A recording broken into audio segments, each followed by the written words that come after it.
Bonjour à toutes, bonjour à tous, bienvenue sur cette vidéo où il va s'agir d'ajouter un projet. Du coup, on retourne dans notre interface Open My Organization. Là, je me situe au niveau du cercle d'ancrage et je vais venir cliquer sur ce cinquième onglet ici en haut à droite, le petit dossier pour pouvoir aller dans les projets.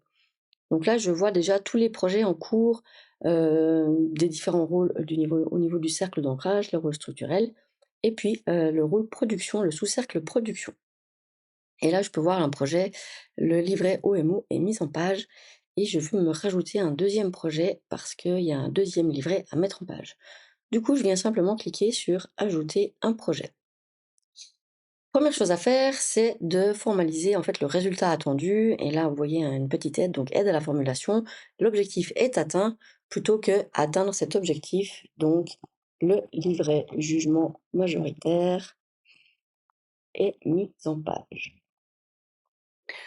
Toujours sur cette fenêtre, vous avez d'autres, éléments que vous pouvez renseigner.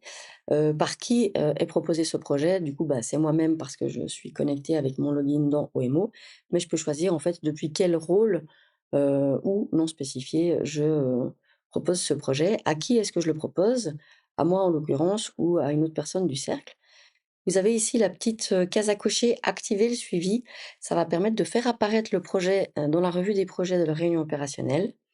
Et puis si vous voulez, vous pouvez compléter avec d'autres types d'informations, potentiellement une date planifiée, une date de livraison, le statut du projet, il peut être en cours, bloqué, terminé ou un jour peut-être. La priorité, soit elle est non définie, soit elle peut être définie et ça nous connecte avec les 4 cadrans de Stéphane Covey pour faire la distinction entre ce qui est important, pas important, urgent et pas urgent pour avoir cette vigilance de rester connecté aussi à ce qui est important et pas faire que des choses urgentes. Et enfin, la visibilité que vous pouvez déterminer comme public, organisation, cercle, rôle ou encore même privé. Ça vous permet aussi de réfléchir dans quelle mesure cette information est utile pour les différentes strates en fait de votre organisation et puis de nous assurer finalement que les informations qui sont mises à disposition sont vraiment utiles pour les autres personnes. Une fois que j'ai renseigné, tout ce qu'il me fallait, j'ai encore un onglet ici complémentaire qui me permet justement d'ajouter des informations, complémentaires si nécessaire. Une fois que tout est OK, je clique ici sur «Créer le projet» et je vois le projet qui s'est, affiché, ici juste en dessous. Et je peux voir que là, ici, j'ai une petite icône d'étoile. Donc ce projet, il est important pour moi. Ça veut dire que j'ai activé le suivi. Et il me suffit de cliquer sur cette étoile pour activer ou désactiver ce suivi. Ici, vous avez une deuxième icône avec le petit œil qui indique en fait la visibilité. Donc l'œil, c'est public. Si c'était que le cercle, vous auriez un cercle. Si c'était que vous auriez un petit bonhomme. Et puis ici, on voit la barre de progression en fait du projet et ça va en fait, indiquer par rapport au nombre d'actions qui sont à faire, combien sont complétées. Si vous vouliez venir modifier, vous avez fait une grosse faute d'orthographe et que vous aviez envie de venir corriger quelque chose sur votre projet, vous pouvez venir ici cliquer sur la petite flèche et simplement recliquer sur éditer. Vous vous retrouvez en fait dans cette même interface que quand vous avez créé le projet. Et puis, vous avez encore une option supplémentaire, c'est de venir double-cliquer en fait sur cet élément de projet et puis ça vous ouvre une autre fenêtre. Et puis cette fenêtre, elle vous permet d'ajouter un certain nombre d'éléments, par exemple des actions. Et je pourrais justement définir 3 actions à ce projet. La relecture est faite. OK, j'ajoute la tâche. La mise en page est réalisée. OK. Et puis enfin, le contrôle entre guillemets «qualité» est fait. C'est-à-dire qu'on s'assure que, tout est bien, en ordre et puis finalement je me rends compte que je peux déjà indiquer en fait que la relecture elle est faite et que la mise en page également. Ici, je peux rajouter, des rendez-vous, je peux prendre des notes, dans un journal qui me permet aussi de, faire du suivi sur le temps travaillé, prendre quelques notes et puis, je descends en fait, avec, l'ascenseur ici pour venir ajouter, une note. Petit texte exemple, hop, j'ajoute ma note. Et là, je vois du coup, ma note. Je peux rajouter aussi, des fichiers. Je peux venir uploader des fichiers par rapport à ça. Et puis là, j'ai un time tracker qui potentiellement peut venir m'indiquer en fait le temps passé sur ce projet. Une fois que j'ai fait tout ce que j'avais besoin, je viens cliquer sur modifier et ensuite enregistrer le projet. Si je viens recharger ma page, je vais voir s'afficher ma barre de progression. Pas du tout.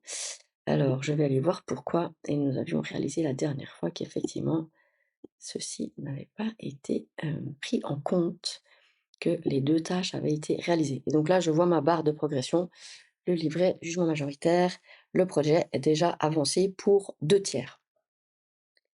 J'ai ensuite l'occasion, une fois que j'aurai fait ma troisième action sur ce projet, en venant, je clique sur le projet et je tiens ma souris cliquée, je peux venir le déplacer, par exemple sur terminer ou encore sur bloquer et voilà et ça va être des éléments qui vont me permettre de faire du suivi aussi, du statut du projet, directement. Et puis enfin, vous pouvez ajouter un projet, vous pouvez proposer un projet, dans un rôle que vous ne dynamisez pas. Là, par exemple, je pourrais, proposer un projet, à Yvan dans son rôle communication externe. Du coup, c'est moi-même dans mon rôle, pilotage. C'est un projet qui est important pour moi, donc en fait, j'aimerais bien qu'il y ait du suivi et puis, je vais lui faire un projet qui serait de, la, le flyer de, promotion, heu, des vidéos et du livret est réalisé et là, je peux voir qu'en fait, j'ai pas de statut, du projet parce que, c'est pas que je lui impose un projet, mais en fait, je lui propose un projet et puis Yvan, bah, du coup, il va recevoir une notification, qui va s'afficher ici en haut, à côté de dans son compte à lui, dans sa petite cloche tout en haut à droite. Il va avoir un petit 1, il pourra aller voir c'est quoi la notification et il verra que je lui ai proposé un projet. S'il ne le voit pas ou qu'il ne se connecte pas régulièrement à OMO, OMO va également envoyer un email en lui disant que, eh ben, je lui ai proposé un projet de le flyer de promotion de vidéos et du livret est réalisé. Et là, du coup, je vais pouvoir cliquer sur créer un projet et ça met en route quelque part cette mécanique, qui fait que Yvan, va pouvoir voir ce projet et le valider. Là, moi, je peux le voir aussi en tant que projet qui est proposé, mais qui est à valider et il y a que lui qui va pouvoir, le valider. Voilà, très rapidement et globalement ce qu'on peut faire, au niveau du suivi des projets. Comment, créer un nouveau projet, éditer un projet et mettre à jour aussi son état d'avancement avec, l'utilisation des actions. Voilà pour cette vidéo et je vous retrouve dans une prochaine tout bientôt.